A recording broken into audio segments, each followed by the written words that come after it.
Alright guys, working on a 2010 Ford Fusion. The customer complained it was hard to start. He said he would describe it as if like a carb was flooded. It would just crank, crank, and crank, no fire. Eventually he would get it to fire. And then also he said the fans were running a lot more than normal. So when he said that, it automatically told me that it's most likely a coolant temp switch. So first thing I did, I plugged in my scanner, looked for trouble codes. First code I got, cylinder head over temperature condition. So then I went on all data, pulled up a bulletin that basically said there's an issue with moisture getting into the pigtail of the coolant temperature sensor. Coolant temp sensor is right here on the top. Pull that out. I already did this once, but show you up close here. You can see the moisture residue on that connector. And then there's actually water inside the coolant temp sensor. So with that information, I pretty much know it's that wiring, that sensor, or the pigtail. So I got the customer's approval to fix it. The sensor is $41 from Ford. I found them cheaper online, but then you gotta wait 2 or 3 days for shipping. So I'm gonna run down to Ford. It's gonna be a quick, easy fix. And hopefully this video will help you guys figure out why you're having a hard start on your Ford Fusion. The bulletin also covers multiple years and models. The 2010 to 12 Ford Escape and Transit Connect, the 11 and 12 Lincoln MKZ, and the 10 and 11 Mercury, Milan, and Mariner. Alright, I'm going to change out the temperature sensor. Just got to push in on this little tab here, and it'll pop out. If you undo that coil, it's a little easier to get to. It's a 19mm socket.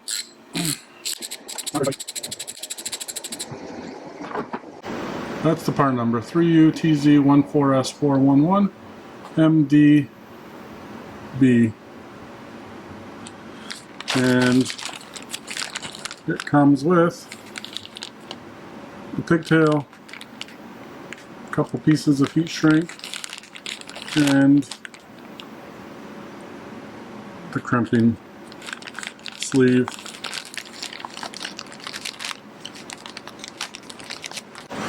So reading the instructions, first thing it says disconnect battery ground. I already did that.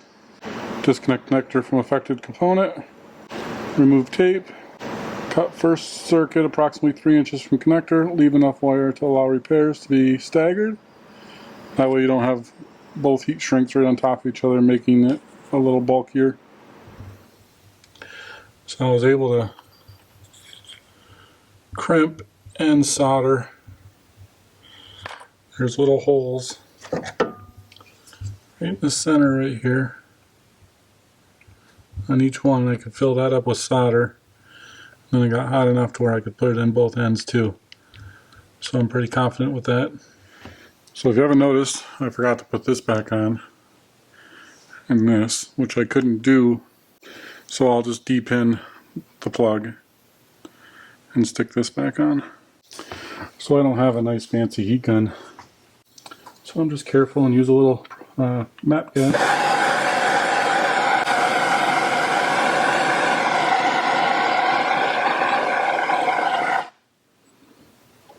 Never hit it with the flame. Just get it close.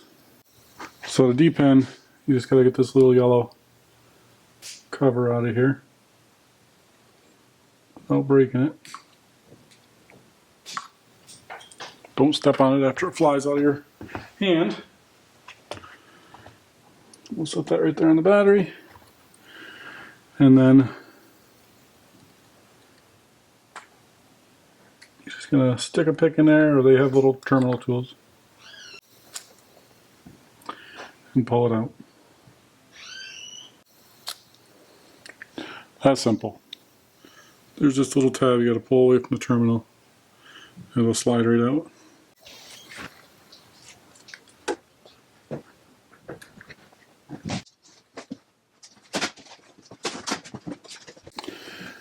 Alright, got everything back where it goes. And we can stick these pins back in there.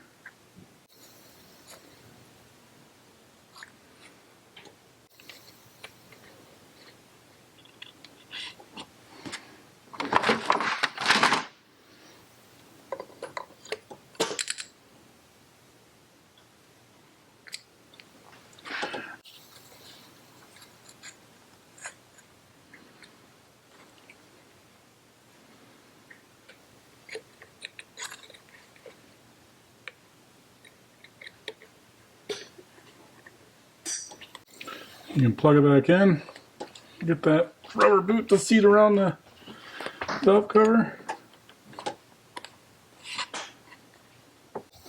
Then I'm going to put right at the top here to help with water some liquid electrical tape.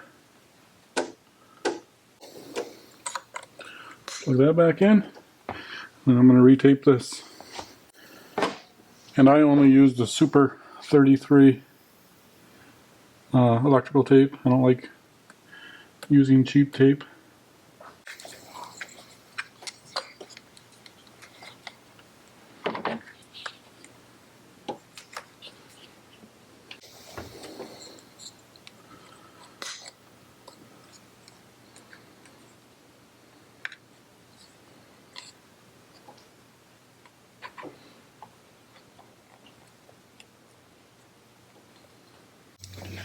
Alright, just reconnect the battery here.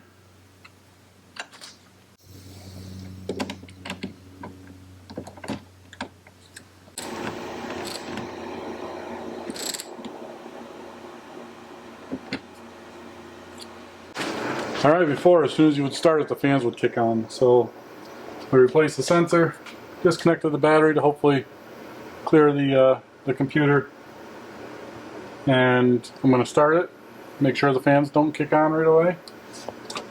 Hopefully it fixed the problem. Alright, don't do what I did and forget to put this back on. I happened to see it when I was hooking the battery up.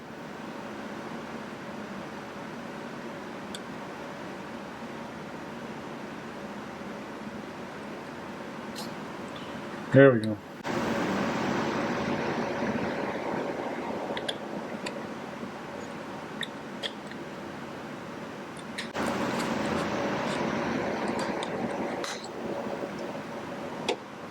Alright, now let's start it.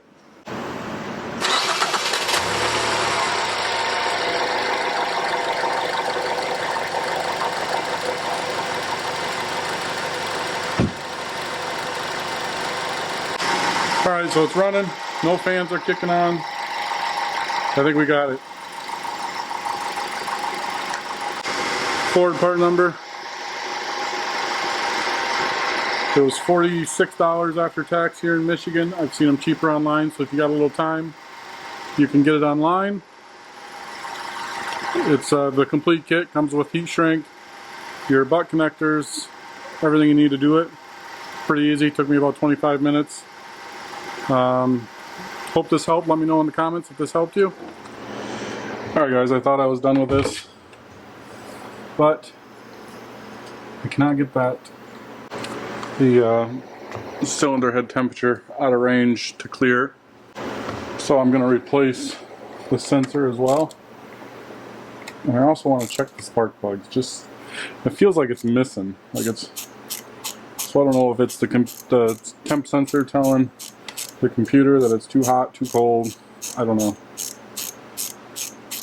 I'm not getting any misfire codes.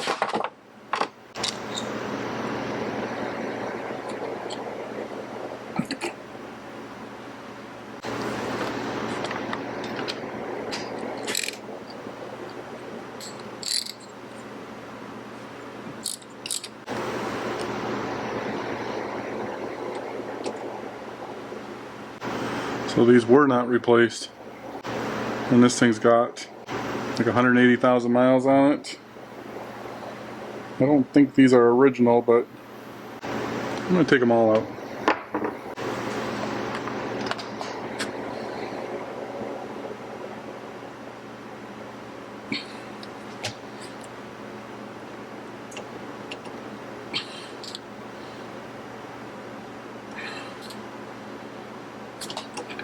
Worried I was going to break that one.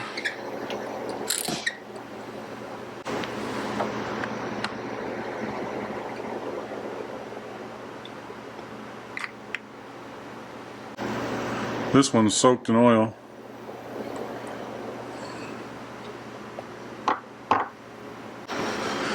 You were out of focus when I started this one, but this one was literally finger tight in there.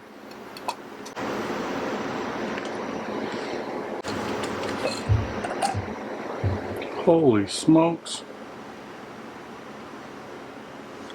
That's just coated in oil. Okay, after digging into this and finding that there's a valve cover gasket leak. Some of the spark plugs looked pretty bad. I got the okay to do the valve cover gasket and spark plugs, so I'm gonna go pick up parts and we'll do that install here shortly.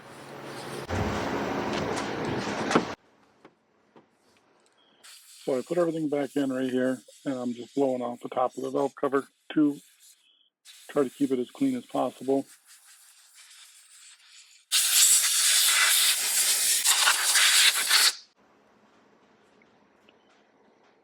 Right here I'm just disconnecting the fuel injectors, trying to get all the harness stuff away from the valve cover to make it easier to remove. And now I'm going to be tying up the wiring harness off the fuel rail. It just has those Christmas tree type fittings.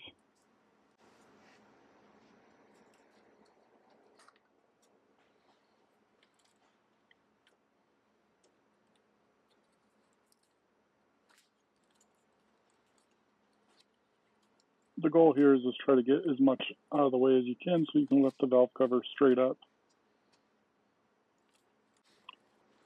Alright, now that you got the harness kind of disconnected from everything, you can start tucking all the sensors and the wires out of your way underneath the harness, and it'll hold it from flopping on top of the valve cover like that.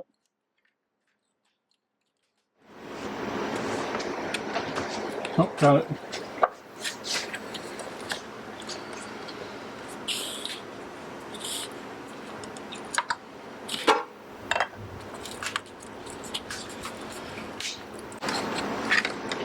Kind of pull and tuck all your wiring fittings out of the way here.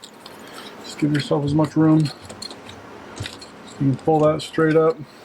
Just gonna go around and try to clean this as good as I can.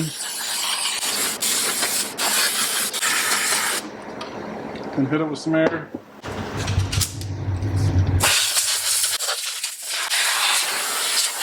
And everything's just 8mm. Pull the coils back out.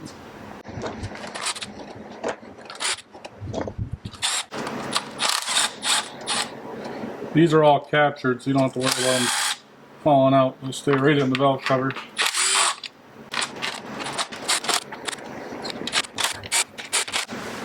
And if you have to pry up on it a little bit, you just want to do just a little bit on the corner here.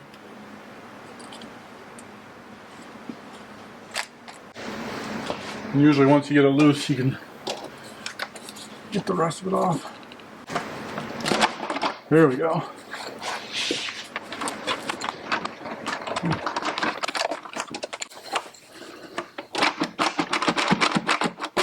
There we go.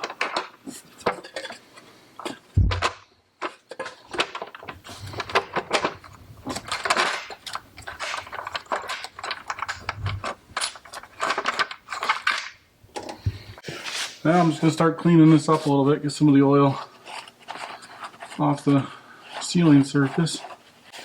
Clean it away from going into the motor. So you can see right around where the head and the front cover come together. Some RTV right there. I'll get a razor blade and just kind of scrape that away. Other than that, the cam looks good.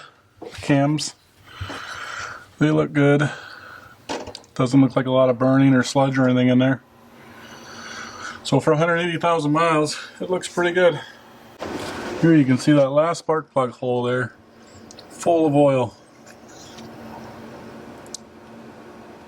That thing was just bathing in oil. And then I think number 3, that one came out, it was only finger tight. So I don't know if it rattled loose or just wasn't put in all the way. But the other ones were pretty good. The first one I took out was really hard too.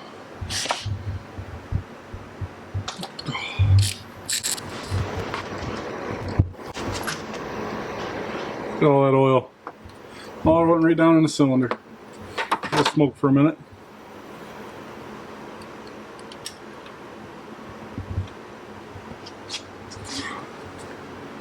Whew. That's nasty.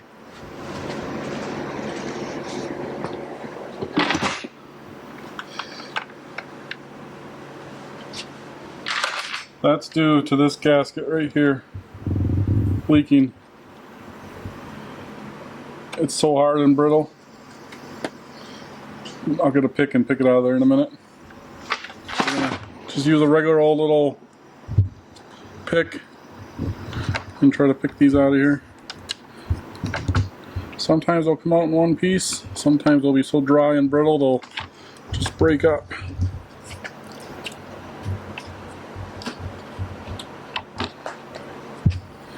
There's nothing really pliable about that.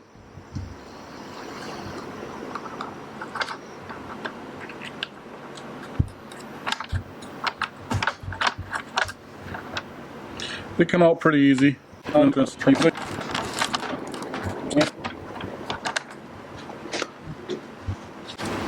going to spray my rag with some brake clean and just clean up around the mating surface here. So the inside of the valve cover is really clean. You don't have to do anything with that. But there'll be a little extra clean. You can just do the bottom edge. Trying to keep anything from falling in. So it's the weekend, so I just went and picked up some Felpro gaskets. That'd be my second choice. First choice would be the Ford factory gaskets. But working on the weekends, Ford's not open. So there's two spots where it's just a little thicker, right here and right here. And those key in here and here. So that kind of helps you figure out where they need to go.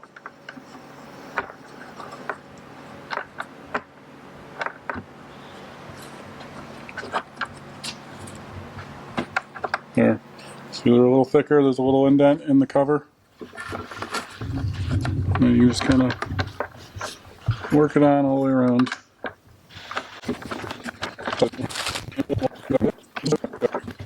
So now you just want to take your razor blade and just kind of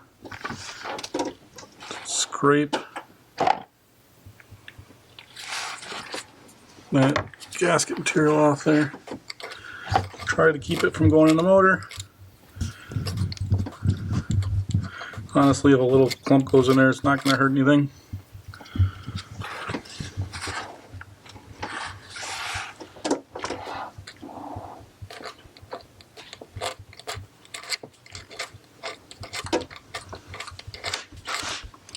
And then the same thing on the back side over here. There's a little bit.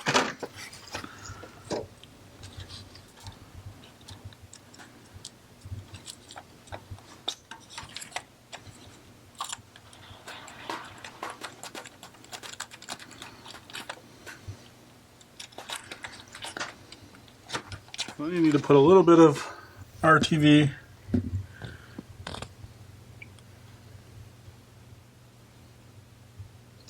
back on there on both sides.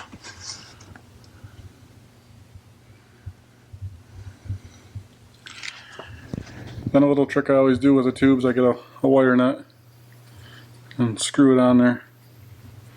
And that'll help preserve it so it just doesn't dry up and you waste the whole tube. Alright, time to set the valve cover back in place. So you want to try to just set it straight down so you don't smear your silicone all over the place. Just like that. And there is a torque sequence.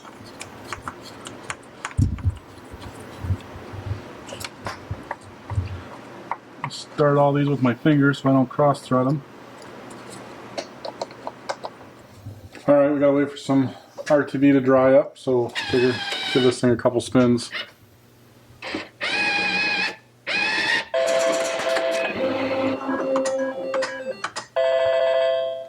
Then camera died in the middle of filming, so you missed me put all this back together pretty much. So a couple things. Your CHT sensor, coolant head temperature sensor, around the boot, you just want to put some clear silicone around the boot.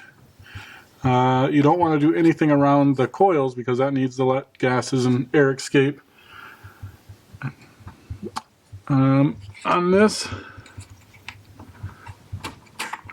there's a little tab you just kind of pull away and it'll release, and then it just slides right back in and snaps in. And you just kind of want to go back around. You can't mix up your pigtails. Everything clips into its own place, so just make sure you got everything. It's kind of obvious where everything went. You want to torque down your valve cover to the factory specs and the factory sequence. Usually it's from the inside working out, and then you just kind of go around.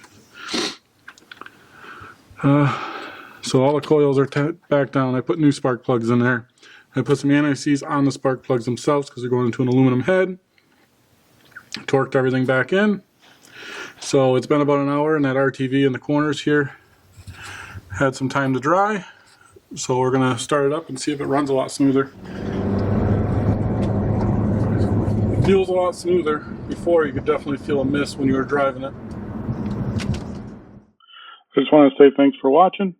This definitely fixed the problem. I followed up a few days later, and they had zero issues with starting, and it ran much smoother and even better fuel mileage. So leave a comment. Let me know what you guys think. Hopefully this helps someone out.